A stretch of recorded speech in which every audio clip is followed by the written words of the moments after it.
నేడు రామ్జీగోండ్ వర్ధంతి సందర్భంగా ఇచ్చోడలో ఆయన వర్ధంతి చేయడం జరిగింది. ఆదివాసీ ముద్దు బిడ్డ అయిన రామ్జీగోండ్ ఎనలేని సేవలు మన ఆదివాసుల కోసమే కాదు, యావత్ ప్రపంచానికి, యావత్ దేశానికి అందరి కోసం ఆయన పాటుపడ్డాడు. ఆయన వర్ధంతి జరుపుకోవడం చాలా అవసరం. ఈ ఆదివాసులు కూడా పెద్ద సంఖ్యలో పాల్గొని ఈ రామ్జీగోండ్ యొక్క వర్ధంతిని విజయవంతం చేయాలని ముందు రాబోయే రోజుల్లో పెద్ద ఎత్తున వర్ధంతి జరపాలని కోరుకుంటూ ఈ అవకాశం ఇచ్చి మీ అందరికీ థ్యాంక్ యూ. జై రామ్జీగోండ్. ముందరికి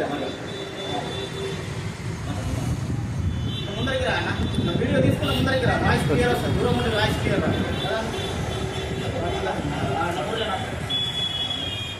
దగ్గరికి రా.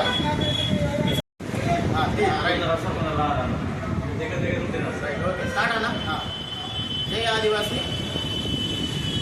ఈరోజు 9/4/2025 ఈరోజు భారతావని చరిత్రలో గుర్తుండిపోయేటువంటి ఒక చరిత్ర పుటల్లో ఉన్నటువంటి వ్యక్తి యొక్క వర్ధంతి జరుపుకుంటా ఉన్నాం మా ఇచ్చోడ గ్రామంలో.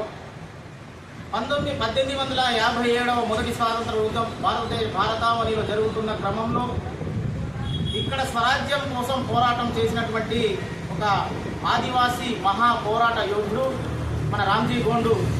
ఆయన స్వరాజ్య సాధనలో భాగంగా జల్ జంగల్ జమీన్ కోసం పోరాటం చేస్తూనే అటు నిజాం అటు ఆంగ్లేయులతో వీరోచిత పోరాటం చేసి ఆ ఆంగ్లేయులు నిజాంలు ఒక్కటై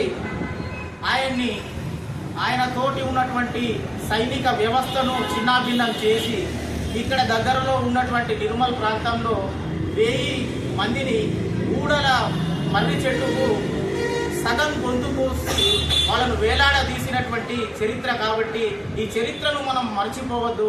మున్ముందు తరాలకు కూడా మనం ఈ చరిత్రను తీసుకుపోయే మన యొక్క తక్షణ కర్తవ్యం మన అందరిపై ఉందని చెప్పేసి తెలియజేస్తూ, ఇంతకు ముందు కూడా వచ్చే తరంలో కూడా ఈ కార్యక్రమాన్ని ఇంకా ముందుకు తీసుకుపోతూ విజయవంతం చేసే క్రమంలో మేమందరం యావత్ ఇచ్చోడ సమాజం కూడా ముందుకు వస్తుందని భావిస్తూ సెలవు తీసుకుంటా ఉన్నాం.